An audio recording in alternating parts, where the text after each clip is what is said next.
Hey everybody, today we're going to have a little fun and we're going to actually do a buyer's guide on a stock 94 S4. I'm going to show you what to look at if you're looking at a stock car in particular, and just a few of the quirks and features to take a line from someone else of these cars, and just kind of what you should look at as you approach one, especially if you're brand new to these early S4s. There's a few things you should know before you start to look to buy one. So as I mentioned, today we're going to look at this, I would say 99% stock original 94 S4. This is pearl white on black leather, and it's been in my family since 2003, but we're actually the second owner. We bought it from the original owner in South Carolina. Now, this particular car serves as a good example because you can see basically it's sitting at the stock ride height, which is fairly high on these stock cars. In 1992, they were slightly lower and had stiffer springs along with a rear stabilizer bar.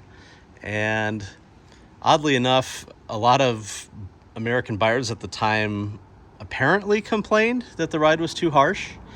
And so in 93 and onward, it actually got softer. So these springs were a little bit taller, a little softer spring rate, and they got rid of the rear stabilizer bar. They did instead do a front strut bar, which was missing on the 92s. But we'll get into more of that as we kind of delve in here. But for starters, obviously the first thing you're going to do is just look at the general condition of the car. Does it have rust?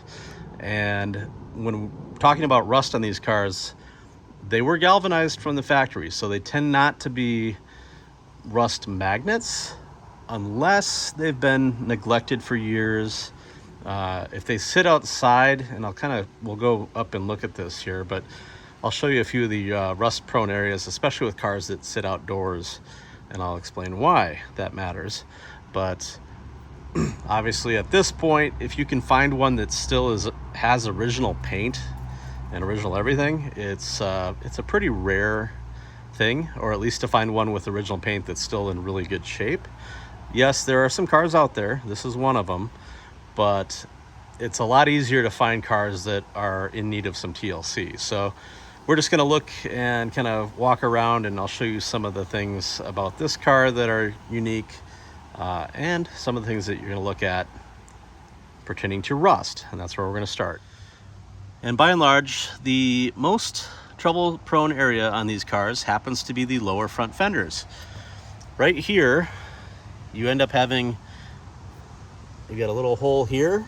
It can accumulate, you can get muck in here, you can get leaves that actually come in from above and get stuck down in here.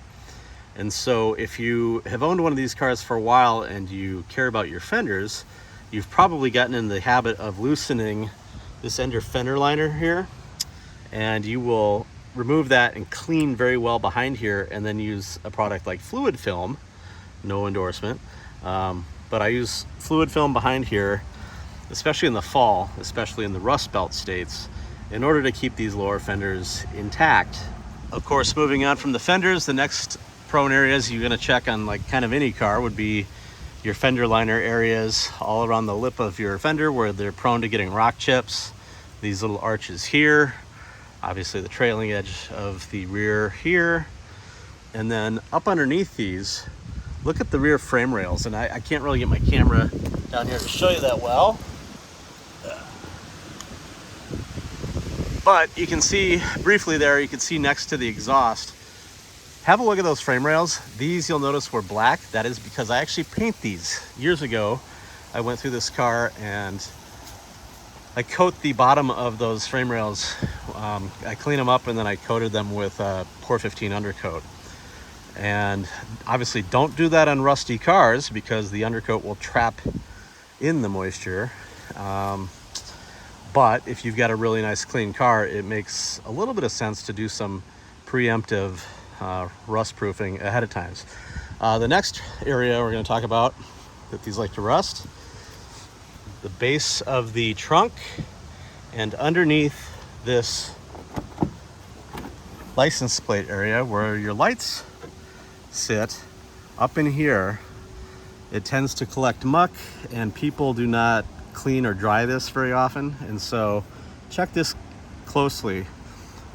It's not uncommon to see a little bit of rust up here, but if it's full of holes, obviously that's another issue. Same goes around the sides here. Haven't seen it too severely, but if you don't keep this area clean, it's going to sit with leaves and they're going to get wet, and it can eventually cause that to rot.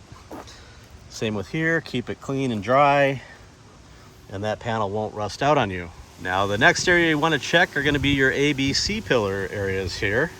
And I just generally come up and have a look in here and check your hinges, check your lower seams here, make sure there's no gross, nasty rust taking over. Same with the base of the B pillar here. That should be clean, not rusting away. And same with back here. Now, some people say, well, you know, if it's rusty, I can cut it out and weld a new panel in. Maybe so, but this particular trim cover here is either no longer available or extremely hard to find, and it is essentially glued on here, and getting it off, you end up cracking or destroying it in many cases. So it's certainly worth noting, if this panel's in bad shape or cracked already, finding a replacement is going to be difficult. Now we're going to talk about the hood or bonnet, and obviously check around the front edge of the hood. This tends to get a lot of rock chips, and so you're going to want to make sure that that's not rusting away. On the later cars, the S6s in particular, there was actually a service bulletin regarding rust on the seam perforation here where the hood's joined together. So you're going to make sure that that is actually in good shape. Nothing you can do about it at this point, but that was an issue that the factory had noted years ago. Also, you know, check your strut mount areas, look for rust in here. And not so much rust related, but steering rack related. Take some extra time to look at the rack mount points down here. You can see the little yellow tag on the steering rack. Check to see that you don't have any tears in the metal that surrounds those mounts.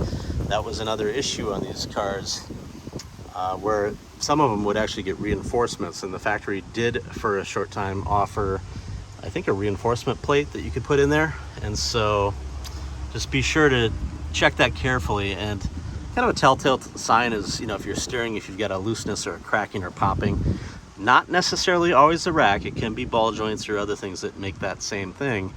But if you do have that issue, you're going to want to pay extra close attention here just to make sure that that's still intact.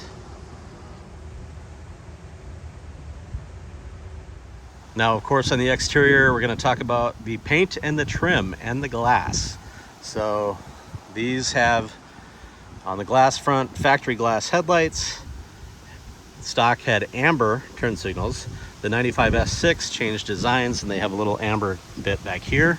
A lot of people have changed these out for the clear corner markers. The other places, I mean, obviously you can get rock chips on the doors and things that will rust. These lower trim, now these are all factory original trim, and you'll see they fit, you know, the precision here is good. So the door shut lines for a car from 94, they're actually very good. These were nicely put together cars. You'll notice that the trim is all pretty solid here. No weird gaps. The lower door trims, these are notorious for rusting. There's actually a metal strip that runs through here, and they slide on a channel. And so this is another thing that if you're really OCD, you will occasionally take these off and clean behind them. But they are by far the nicest. If you find factory original ones, they're a little bit thicker. And I'll show you the aftermarket ones here on my 93. So remember how I was talking about the fine fitment of the factory versus the aftermarket? This is the primary example of the Chinesium. Okay, so apparently tape measures are not a thing in the aftermarket, and so you will have a definite gap here and there, and it's just not as good as the factory, obviously. And unfortunately, the factory trims are either exceptionally expensive at this time through Audi tradition, or not available at all. I could not even complete a set. If I wanted to buy a brand new set for a car, I couldn't. It wasn't, all the pieces were not available. So you're gonna have to do what you can to find trim wherever you can. And this is the aftermarket. You can see how flimsy this is. Whoop. And then if I go back to the 94, and I'll show you on the factory trim, it's definitely a thicker, more rigid type of trim here. It's not this soft rubber that the aftermarket is. And I mean, the aftermarket is what it is. It works. It looks better than nothing, but unfortunately, I wish they did their job just a little better. And as we look at the exterior, we're going to take a look at the trunk. This has a key setup as well. This is the open position. If I put the key in and turn it vertical, it is in valet, so you can't actually open it without the key. But this one, I can just push it and lift it open. Under here, when you look at these rubber grommets are really prone to failing on these corners, and also on the corner of the trunk lids as well, so keep an eye on that. These struts are also prone to failure. Just be careful, because some of the aftermarket struts for these are actually just a hair too long or too stiff. And you'll notice when you go to shut your trunk, it won't want to sit correctly. So definitely try to find the right ones here. Yep, 485, 827, 552. But in the trunk of this car, you can see, besides the nice carpet to protect the trunk lining, this has the factory Audi Blaupunkt 10-disc changer. Later cars had a 6-disc option. At this point, it probably doesn't matter. But under here, you've got the factory Audi Bose speakers that stick through there. That is your power amplifier for your rear speakers. So there's one channel for the left, one channel for the right.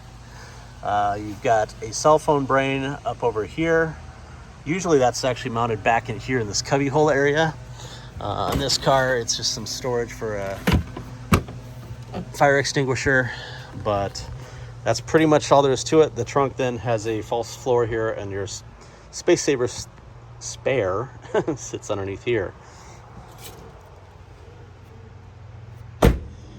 One other exterior feature of the early cars versus the late cars would be the infrared keyless entry system. And the key looks like this, has a little infrared emitter on the front of the key there. And this is the receiver on each side of the car. So you have to physically be within a line of sight, I would say about 12 feet, and then you hit the button to lock and unlock the car. Now, the later cars, like the S6, got an RF-based system with a little key fob with lock and unlock buttons on the fob. And hit and miss, you know, a lot of those cars are missing their key fobs, so you're kind of stuck. The key itself just has a little flashlight on it on the later cars. So I do find that this system tends to work pretty well, as long as the batteries and the key are good. But I've had pretty good reliability with this, amazingly, over the years. So just something to be aware of. That's what that little nub is on the B-pillar on the early cars. Now back on the exterior here momentarily, as we talk about running changes year to year. 92 to 94 and some 95s had these Fuchs forged alloys, which are 16 by 8. These are actually quite light. I think there's something like 16.5 pounds per wheel. Because they are forged, and they're pretty strong wheel. You also had the change in the hood and headlight design. So the 94 or 92 to 94s had this more vertical type design on the headlight and hood there, whereas the 95 S6 has more of a corner cut on it.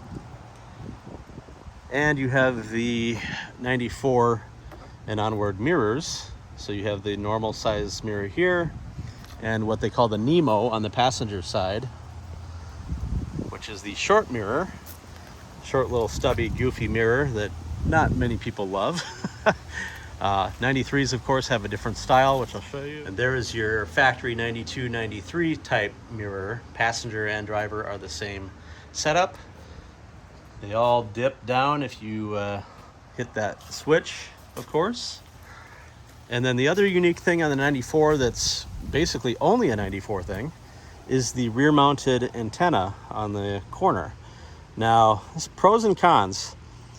This one is going to get changed out because the grommet here has failed, and these grommets are actually really difficult to find. And so I've got an entirely new setup with grommet, luckily, to go into this car. But when it works well. And of course, you've got the aesthetic of having an antenna up, which isn't ideal. But the rest of the cars tend to have what Audi called the dual diversity. So it's got a front rear antenna system with an amplifier, an antenna amplifier, I should say. And that is easy to tell because you'll have an antenna in your glass, and I'll show you. Here on the 93, you can see the small line in the windscreen here. That would be the internal antenna. And if you're doing an aftermarket stereo system on these cars, or if you're driving a car that has one installed and the radio reception is garbage, chances are they don't have the antennas hooked up correctly, or they have only one antenna hooked up correctly. You need to actually have both connected and use an amp trigger to turn on the power amp for the other antenna. And if you search my videos, I believe I have another video about putting the stereo into one of these, which actually illustrates the goofy kind of connections that you need to do in order to make that happy. So you've got that. The car still has factory glass. You will likely see the Audi Sigla emblems present. You can go around and verify that all the way around the car if that matters to you. The aftermarket, you will see some Pilkington glass. If you're unlucky and get the latest, not so greatest, you get the Fuyao glass. But in general, just do a good walk around, look at the condition of the moldings, because keep in mind, this is an old car and a lot of these bits are not easily obtained, if at all. So condition's going to matter quite a bit. And you'll save yourself a lot of money by buying the best car you can, as if that's not already obvious. But in terms of colors, you'll probably find pearl white, emerald green, black. I mean, those are the most common colors that you'll see for sale typically. On the later cars like the S6s, you'll also see cashmere in the mix there. There was also Europa blue, which is pretty uncommon but very nice looking. When talking about the pearl cars, these have a little bit of a common thread in that they develop what I refer to as crazing. So the clear coat on these dries out and cracks, and you'll end up with all these little tiny lines. And this car had it very, very minimally. If you can catch it early enough, you can actually machine polish them and then ceramic coat them, and it really keeps it at bay. But you have to be, real fastidious about taking care of it and keeping the paint obviously clean and out of the sun as much as you can. If it just sits out and gets dry and has no protectant or product on it to block UV, you're going to have some issues. This one is all original pearl paint. That is getting harder and harder to find in cars, obviously. Finding a car with full original paint is a preference. So if you could find something like this where it had never had any paint work, that's going to be certainly rare at this point, given that they're 30 years old. But if it's in good shape, it's definitely worth paying a premium to have that option. Now, with that said, there might be a few cars out there that have had serious restorations done where it's glass and trim out and beautifully done by a body shop. That is perfectly fine by me as well. But if you're looking at a car that has the old Harlequin effect, or is in dire need of paint work, just know that painting a car in 2023 is an exceptionally expensive proposition. Yes, you could go to Mako, I suppose, or if you're lucky enough and you have the ability to do it yourself, that's one thing. But if you're going to go to a professional level body shop to do a proper restoration on one of these, yeah, you can easily drop $7,000 or more to have paint work done. And given where these cars are value-wise right now, it's probably not, that's very much an emotional decision rather than a logical one. So just keep that in mind. Now, in terms of other colors, the red cars tend to fade to tornado pink, as we like to call them. Those were typically single stage paint from the factory. So if you see one that's clear coated, it's been painted.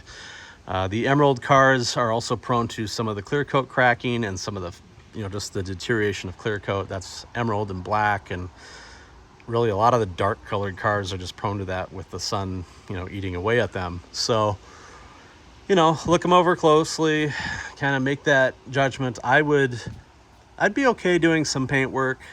Depending on the color of the car, just know that pearl is going to be virtually impossible to paint, to match, I should say. It's probably the toughest. Some of the reds can be very difficult as well, just based on, age and fade and that sort of thing. So if you're not going to do a full repaint, keep that in mind while shopping. I have seen some, the green cars, yeah, they can be kind of a tough. I've seen some decent color mixes on the greens though, depending on who does the work. So I guess it just depends on your level of OCD and how nice you want your car to be. So again, when I'm looking at a car, I'm looking for maintenance records. I'm looking for, obviously, exterior cosmetics and paint. And a big one for me is interior quality. And we'll touch on that one here next. Now, another area that can be staggeringly expensive to restore is interior leather. And I know this from experience, just having taken one of these in for some quotes for a few things here and there. You can get, some shops, like you can get the rear headrests. These are prone to split on the open loop type, especially in the rear, they will split open. And, you can get these redone by shops, but don't be surprised if you're spending $250 to $300 per headrest. I've been quoted that before. Seat leather panels, just to stitch in a leather panel, $400. It's not uncommon to spend big money, and getting a correct match for your leather is going to be an even bigger challenge. So you're going to probably end up having to re-dye everything. So, when you look at these, obviously you're going to look at the side bolsters and look for any holes. Holes in leather are not your friend, especially if you want to restore the car and make it real nice. This one obviously is in quite nice shape. It's got a little deformity on the bolster, but you can have the bolsters restuffed. That's not the most horrific thing in the world to have done from a cost perspective. But the rest of it, you want to find leather that's been hopefully well cared for. This car has gotten frequent treatments with some Lexol, so it's actually very supple. And this being a 94, I can point out the 94s also have extra soft leather, I've seen in many cases. This is much softer. Let me just kind of show you this compared to, we'll go to my 93 here. Now, the leather in my 93 is still nice, but it's definitely firmer. It feels thicker than the 94. The 94 leather almost feels like a handbag or something compared to this. So that's something kind of unique to the 94 that I've noticed. And also, when looking at one of these cars, pay close attention to the door panels. These, of course, you can have redone, but what happens is the adhesive lifts, and you can see it's happening here a bit where it gets a little baggy. And you can have these redone. It's not terribly expensive. They just put a little bit of new padding behind here and redo the adhesive. The later cars switch to a cloth insert on the panels, and they tend to look, in many cases, they look like they've aged harder than the early cars, simply because they show little, divots easier. So if you bump it with your knuckle, it leaves the spot where you can see the little dent. They also are much easier to get dirty, so you'll see a lot of dirtier panels that way. But as you look at these cars in 1992 in the US, and I'm going to refer to US spec cars, obviously, 92 had elmwood trim. If I can find a picture, I will insert it here. This being a 94, you have the nice burled walnut trim, which was basically unique to the 94 S4 and then carried over to the 95 S6. In 93, you got the factory carbon fiber. And this is what the factory carbon fiber looks like. It is actually really nice, and it was a very common thing for people to seek out and add to later cars or earlier cars. So you may find a car that has this in it, but just know if it's not a 93, it's probably not original, or at least it's not an original US spec car. It doesn't really show up here, I don't think, but there is a fine blue thread that gets interwoven into this. So in bright sunlight, it actually has a really unique look to it. One thing worth noting on the carbon is that it is actually prone to cracking. So this clear coat that's, the carbon's encased in will develop cracks. And I've seen some that are pretty severely cracked. So pay close attention to that when you're looking at these.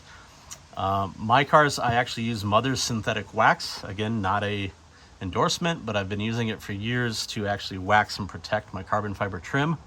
As crazy as that sounds, I don't have cracks in mine. So, use that, take that for what it is, I guess. And back here at the 94, when you're looking at one of these, go around and check all of the switches, make sure the door latches and locks all work. These do have an optional child lock toggle, which is right here, so that could actually be creating havoc for you. Just make sure the child locks are not enabled, which would prohibit you from using that interior latch. And then of course, look at the condition of the carpets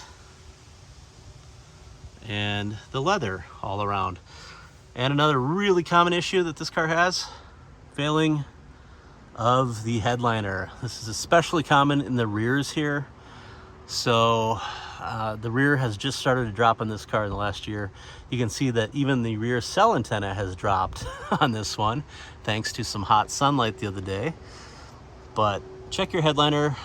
This is actually kind of a big job to do because you have to take that whole headliner and cassette out, and you end up essentially removing, if I remember correctly, I removed the rear seat, I removed that rear door panel, take out a front seat in order to get it down and angle it out the rear door, unless of course you remove the front windshield, which with factory glass you don't want to take that chance. The rear seat of this car is actually quite roomy. For an average adult, I'm 5'11", I fit back here just fine. Most cars in the US have dual heated rear seats. You have an armrest in the center with a stuck armrest, actually, there it is, with a ski sack pass through. Clearly this armrest doesn't get used much back here. But aside from that, that's pretty much all there is to it, aside from a few map lights here and some handles.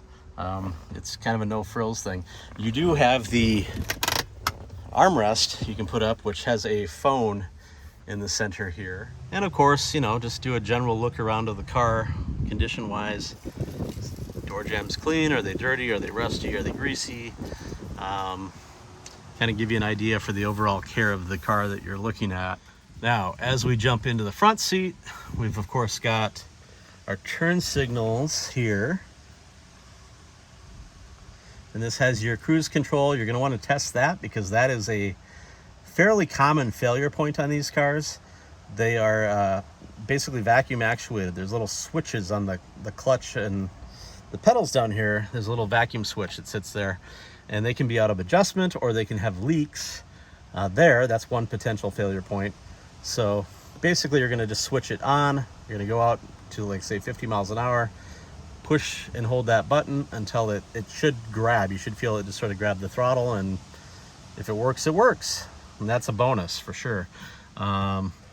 Otherwise, check your cluster, make sure that your temperature when running should basically be right near that first dark mark, maybe just over slightly. That's the typical happy point for these. Make sure all your gauges are functional. Yes, these do actually have check engine lights. They don't illuminate very often unless there is a significant issue, and it will store codes. It is not OBD2, so you're going to need a custom adapter plug to use with your VCDS or whatever scan tool you're using. In my case, I have a custom adapter for my VCDS, and I can actually get in and do a fair amount of diagnostics. And we'll talk about that more once we get under the hood on this. But you also have your stock center, Audi Bose radio. On the later cars, this changed to a Audi Delta design, which is wider. So you basically lose the lighter feature here, and that moves down to the center console on the later cars. You've got the rear diff lock on these. Again, on the 95s and forward, these have actually gone away, and you have electronic differential locking on those cars. And these are actually by factory, they're only locked up to like 20 miles an hour or something. So it's just to help you get going in really like deep snow or ice or something. I use it on my cars just to simply make sure it still works and make sure the vacuum actuation is still working. But it's really not necessary. I've never really been stuck on one of these. But again, another feature to test. This is your power mirror, so make sure both of your power mirrors work and you can adjust them. And if you push this one for the passenger side, when you put the car in reverse, you should see that passenger rear mirror dip down to show you the curb, and that is a factory feature. It does not do it on the driver's side. Even though it has the little icon with the arrow, it will not do it. So just know that. This is obviously your heated seats. These all have bulbs behind them, so if you can test it in the dark, you know, flip on your lights and make sure you've got the amber glow. Make sure these all light up. If you have your heated seat switch on, they should light up. I'll turn off the annoying beep for you. But test all these. You've got your front driving lights. This is your rear fog lamp, which is only on the driver's side rear, so there is only one. No, you do not have one burned out if you test that. This is your rear window defrost, your emergency four-way flashers, and then you got a couple of blanks, and then of course your heated seat on the other side. Likewise, test to make sure your climate control works. Make sure these buttons work up and down. So make sure the backlighting works on both sides of this. And granted, these bulbs are actually easy to replace. I will point out the wood trim is not present on all cars. You'll see it on obviously the cars with the burled walnut, but like the previous 93s don't have carbon here. They just have a black vinyl to match like this. But you have, this is your front defrost. This is your auto setting. So it's pretty much how I use the car most of the time, is set it and forget it, I say. Set your temperature, hit auto. It will handle turning on the AC compressor for you if it needs to, etc.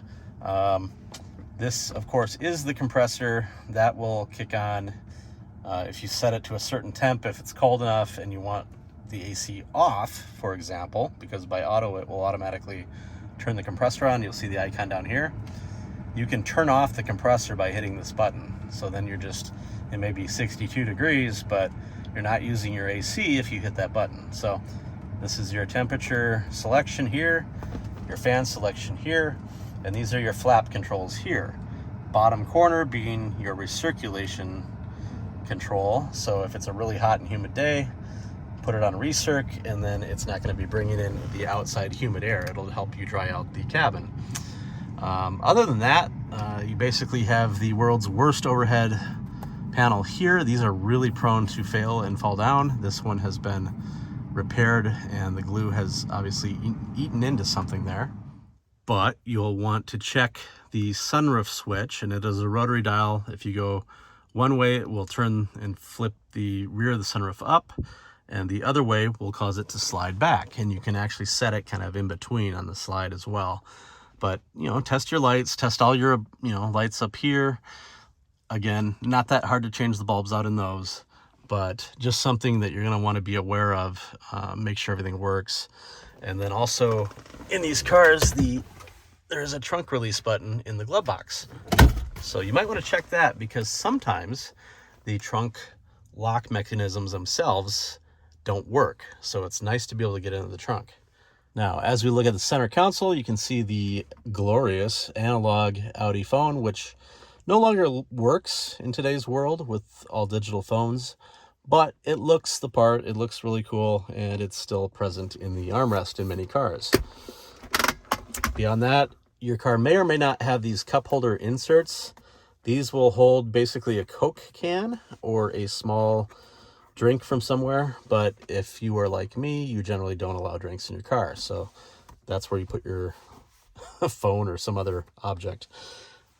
The e-brakes on these cars, if they are in northern climates with salt, it is very common for the e-brake to be no longer functional on these cars. So when looking at a car, always ask the owner if the e-brake works before you pull the handle, because you run the risk of actually getting it stuck on, and then you've got to go and, try to release it from the caliper. So it's kind of a common thing. It's been an issue on Audi e-brakes with a similar design for years. Not unique to this car by any stretch, but just something to know.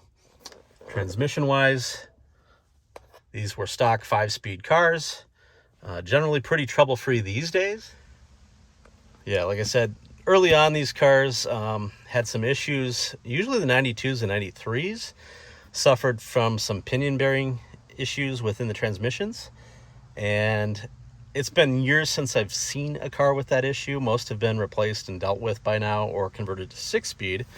But you'll basically, as you drive, if you hear a high-pitched whirring sound, it's like a metallic grinding, and as you pick up speed, it increases in pitch. It sounds a little bit like you've got a jet engine on board. That is a telltale sign of pinion bearing failure in the transmission. Now, like I said, I haven't seen a car with that trait in 15 or probably 20 years or more now at this point. So I mention it just because it was a historic thing. I believe that same gearbox was used in the 968 transaxle or something, and they also suffered some of those issues. So in terms of the transmission itself, it's not the worst feeling transmission in the world. It's not a Mazda Miata by any stretch, but it should feel reasonably decent. The throws are moderate, I will say, but it's not too bad. In fact, for a daily driver, it's very nice. It's not something I don't really like to power shift these. You can do some damage, obviously. And transmission wise, if you throw a lot of power at these, while they can take it, I will say the first gear usually can't in the stock 5-speed until the later 95s. So in 95 they changed and they had a kind of a hardened first gear, so they are a better transmission, and I have actually one of those in my red car, so being that it's more modified. But the stock transmissions work fine. They tend to be very reliable. Change the fluids in them every 5 years or so, depending on what kind of mileage you're putting on them. I do them about every 40,000 miles or 5 years. And they tend to be good, long-lasting transmissions. Same goes for the rear ends on these. Again, if you're not abusing the snot out of them, they tend to last, many hundreds of thousands of miles. So same goes, obviously, engine-wise. This car has 124,000 miles, so it's just barely broken in at this point. But that's kind of the overall view of the inside. And I should say clutch wear. So this car is 124,000 on the factory original clutch, and you can just feel the engagement point of the clutch and just feel how stiff the pedal is when you push it. This one is, these always did have a firmer pedal feel to them, but it shouldn't engage at the very top of the throw, obviously. So if you know anything about manual transmission cars and you've driven them before, you're going to know the feeling of a tired clutch. So if it's really shaky at the top or engages right at the very top and grabs, that's obviously a sign you're going to be in for a clutch. So keep that in mind. This one engages about midway through, so it's actually doing well considering the miles. But I will note that I've done the clutch on this car, and the pedal engagement is definitely a bit easier and engages closer to the floor on this car and my red car, which both have new clutches installed. So I can feel the difference between my other Pearl car and this 94. Not that this one's shot by any means, but it's just something that as you look and drive when you drive a car, just be aware of that, because it is obviously a significant maintenance item. You have to take the transmission out, and it's probably going to set you back in a shop in the $1,500 range, I would guess. So keep that in mind. Now, mechanically speaking, this has the AAN, and all of the US cars, 92 to 95 and a half, have the AAN 5-cylinder 20-valve turbo, 227 horsepower, 258 pound-feet of torque at 1950 RPM. Now, these are actually not stressed at all in stock form. These will go, I've seen cars even with tunes on them, going 400,000 miles without rebuild a number of times. So it's really common to see these with 200,000 miles, and as long as they've got maintenance records, I'm not that afraid of them, honestly. A 200,000 mile car that's been well loved and enthusiast owned is probably still okay. Now, I will say that as they get up in mileage, I do like to do a compression and leak down test just to know for sure that things are kind of within spec and looking okay. This car, as I mentioned, is mostly stock. There are a few things though on these that I like to see, and if you're looking at buying one, it's to your advantage as well. And starting with the obvious red hoses here, these stock hoses are rubber. There's a set of 3 of them that it's typically replaced. So you have intercooler to throttle body. Underneath the corner of the car, you have intercooler to crossover pipe. So it's just, they call that the Michelin Man hose. It sits right about down here. And then you have the one that comes out of the bottom of the turbo and comes back in and ties into your bypass valve here. So if you replace all 3 of those, that takes care of a lot of your potential boost issues right out of the gate.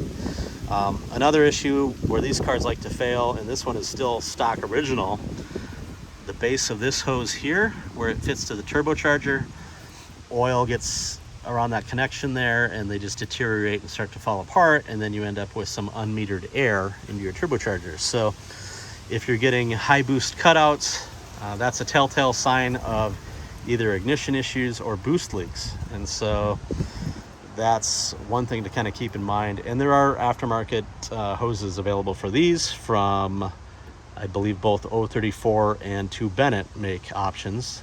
The 034 I would recommend on stock to mildly boosted cars. The 2 Bennett option is incredibly rigid, which makes it incredibly unfun to mount, but it's not going to cave in. That thing, you could stand on it, it'll maintain its shape. So it's a really good part.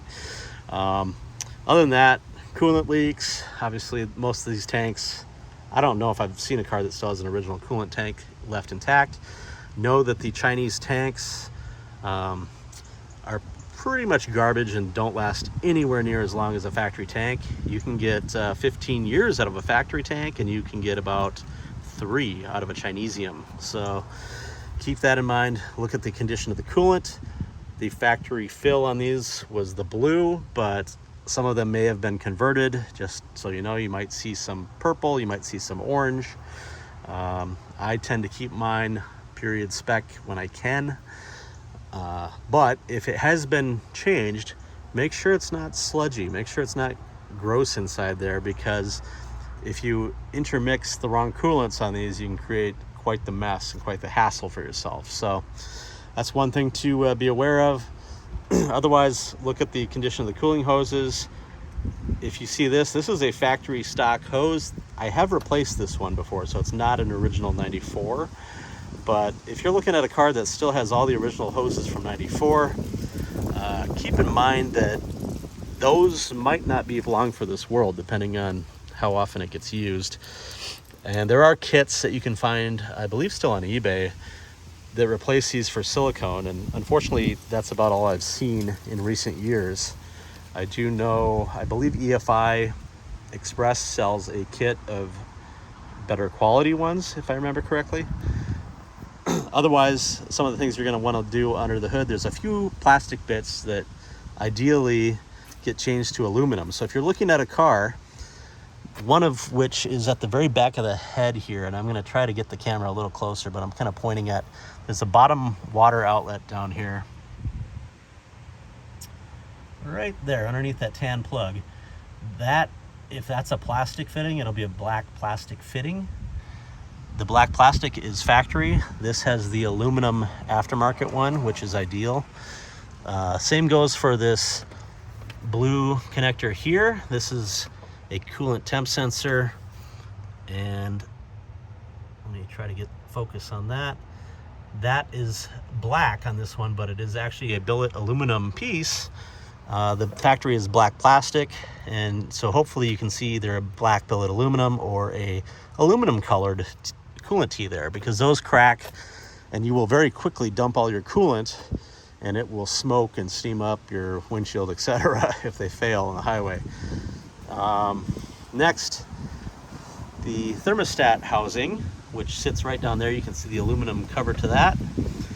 Stock housings are plastic. The aftermarket plastic ones do work in a pinch, but they don't seem to last as long as the factory originals. This one, coincidentally, was factory original until earlier this summer, so that's a pretty good lifespan. But they do tend to crack and they'll start to leak. So these are best replaced with the aluminum, and this I source also from EFI Express, which, if you're not seeing the trend, they actually offer quite a few things for these cars and still support them. So Mark at EFI is a good resource for those of you that own these cars. Again, not a plug, but happy customer now 3 times on these LS ignition coils. So this is one thing. The stock coils on these cars sit underneath this cover, and they work well and they last a long time. If you have the stock original coils, it was not uncommon for me to get 90,000 miles out of a set of coils. But when they fail, they are much harder to troubleshoot because this car is not OBD2, so it doesn't tell you which cylinder is misfiring. And these tend to misfire, they start to misfire under boost. So it's not like you can just come home and have it running and misfiring and then easily figure out which one's bad. So with that in mind, we took out all of these stock original coils and kept them. We have them so I can convert the car back to full factory original if I want. But they are also then powered off of 2 power output stages that sit on the firewall that would be behind this coil setup here. And that can be a pain as well, because you can lose a power output stage which controls one of your cylinder coil packs, and you can have running issues due to that as well. So switching to this setup, you basically make your life so much easier in terms of just daily get in, turn the key, and drive away. And these being the LS coils, I don't have dwell issues. I can find them at any Napa store. I mean, they're easily found virtually anywhere. So if you're daily driving this thing, I'm a big fan of that setup. I know there are other setups out there and harnesses and things, and that's fine. You can use those too. But for me, I've been using those successfully for at least 3 or 4 years on all my cars. Now, while you're under the hood here, you're going to want to take a look at, obviously, the condition of pretty much everything. Look for oil leaks around the valve covers. Check the condition and color of your brake fluid. This is actually blue in here at the moment, which is why it looks dirty, but it's been changed. And then look at the steering rack boots and things like that. Look for leaks on the steering rack. Make sure that all your mounts are good on the steering rack. The ABS units on these tend to be pretty robust. They don't fail like they do on the later B5 cars. So I almost never see ABS issues on these. Obviously, you've got your power steering fluid here. Common leak point for these systems is out of this X plug on top of the power steering pump. Make sure it's not seeping there. The gasket kits for these can actually be difficult to find now, unfortunately. It used to be a very simple and easy change, so keep that in mind and make sure that that pump does not whine like crazy when you turn the wheel back and forth. Speaking of that, these cars have servotronic, so at low speeds they have very light and easy steering. A lot of people would unplug that connector from the rack right back here. I don't know if you can kind of see where my finger is there, but there's an electrical connector that back there that can disconnect the servotronic feature, leaving you with simply just basic power steering. So check that. If the steering feels heavy in the car, make sure that's not unplugged. That could be why. The owner may or may not know about that, because not all owners are aware of that feature. But like I said, at low speeds in a parking lot, you can pretty much turn these cars with a couple of fingers. As the speed increases, obviously the steering gets heavier. So it is, a speed variable steering system, and it works pretty well, especially if you put bigger wheels on a car. The servotronic in parking lots is actually not that terrible. I have gone back and forth between unplugging mine and having it enabled, but there you go. Now let's talk about heat and air conditioning. This car in the front, you can see the condenser has a flat top. This signifies a R134A system, so the later AC type. The early R12 cars have a bumpy setup on them, and it looks a little bit like the Rocky Mountains. So that's one way to tell. If you have a 92 or early 93, you might have that bumpy top setup, which would be an R12 car. The later cars are 134A and a flat. Now, underneath the cowl at the top here, pull this out. This is where the rest of your system resides. So your blower motor and heater core box are all over here. Heater core and flap system is located behind that and down below. It is a bit of a job to do a heater core on one of these, obviously. So you want to make sure it is not bypassed and it is still functional. And I'll show you that here in just a second. And then over here you have the rest of the AC system side of the car with your pressure sensor here. And then your other pressure sensor residing back behind that connector down there. Generally, these systems tend to be pretty reliable. You can get some noisy blower motors on these that will squeak, and you can sneak a blower motor into these without tearing the whole thing apart, but it's not the easiest. You have the bleeder valve for your heater core located right here. So when you change the coolant in these cars, this is one of the high points where you get the air bubbles out. So you're going to kind of look for coolant leaking down here on these hoses, and make sure you can see the hoses there. You can see as I slide back here, you have your heater core hoses right down here going through the firewall. So make sure to follow the paths here. Just make sure it's not bypassed anywhere. There's no loops. They should go right into that heater control valve right here and into the heater core right there. That way, you know, somebody doesn't have a bypassed heater core and potentially a bad heater core. So one thing to check. Another thing, while we're under here, you've got your fuse box and relays, and this is your diagnostic connector port. So if you're going to use VCDS on these cars, you can get the little adapter cable that will plug into these, and it works very well.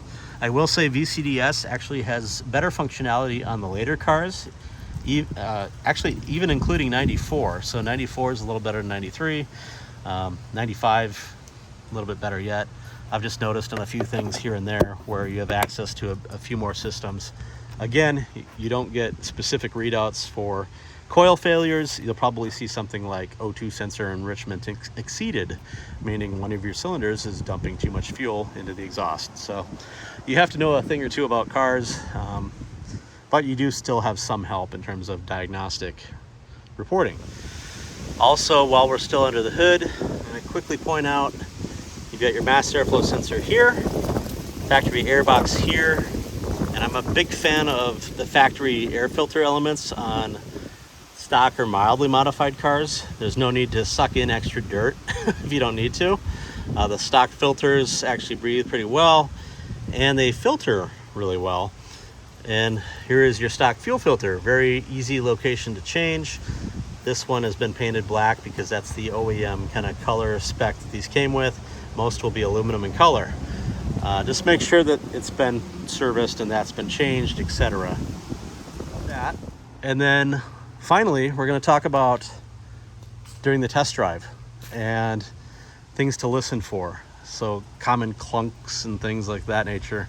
In the rear end, if you get creaks and clunks, there's a pretty good chance it's the upper control arm. So there's actually an upper arm kind of right behind here. It mounts right above the brake rotor shield. I thought I had one to show you, but I am afraid I do not. But basically it mounts, it's a very easy part to replace generally. But again, finding the good ones is becoming difficult. The factory original ones are definitely of a much higher degree if you can still get them, but they're much more expensive as well. They're probably $170 per side versus the aftermarket, which you can find for as low as 20 bucks.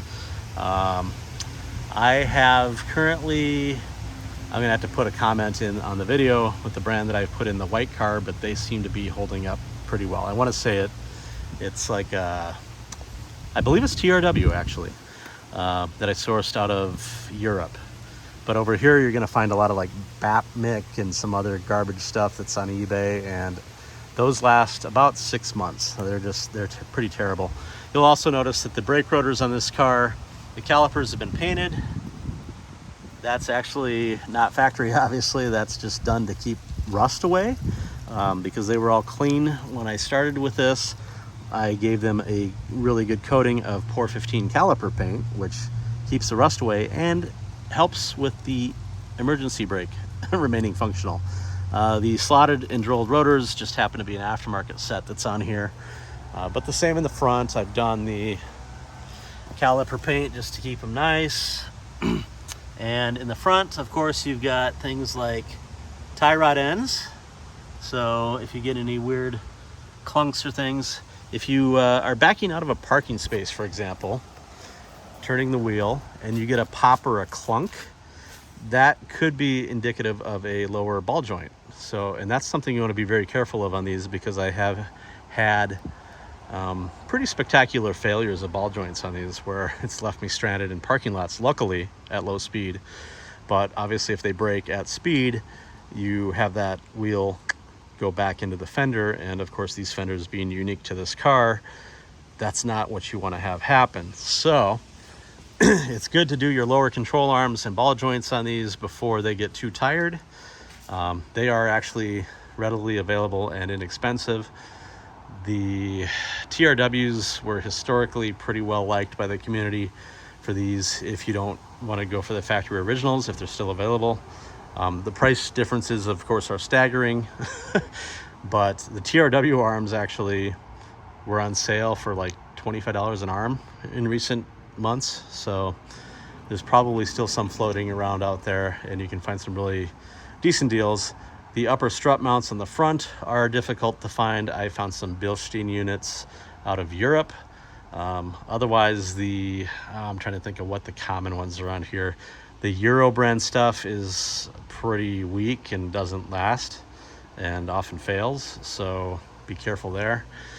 Aside from that, just these are pretty simple in terms of the suspension setup. So if it feels sloppy, if you're going over bumps or railroad tracks that are offset and it just feels like the whole underbody is just kind of rattling and shaking, you probably need a lot of new subframe bushings and things of that nature. These should go over, if it's a stock setup, it's got a bit of float to it, obviously, but it should go over a railroad track. It should be nice and composed and just a nice solid clunk. Nothing, no weird movements or shakes or wiggles or rattles or something of that nature. So these are pretty well composed when the bushings are still intact. Again, with the age that a lot of these cars are, if they haven't been done, they're probably tired, to say the least. And they're probably completely dead, to be honest, with most cars. So again, something just to be aware of and to budget for, but that's going to be kind of on you, because I see, the value of these cars has been actually creeping up.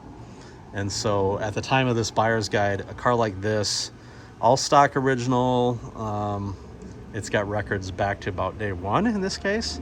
So if we were to throw this on, say, Bring a Trailer, Cars and Bids, I wouldn't be surprised to see it $15K, maybe more, depending on, pedigree, whatever. But it depends on colors, it depends on options. Some people want tuned cars. The hardcore collectors obviously want stock original as possible. But with that said, there aren't that many hardcore collector people on these cars. There have been, historically, if you've watched these on Bring a Trailer, there was, I believe, a red one or a low mile example of these that sold for like 30 grand a year or two ago.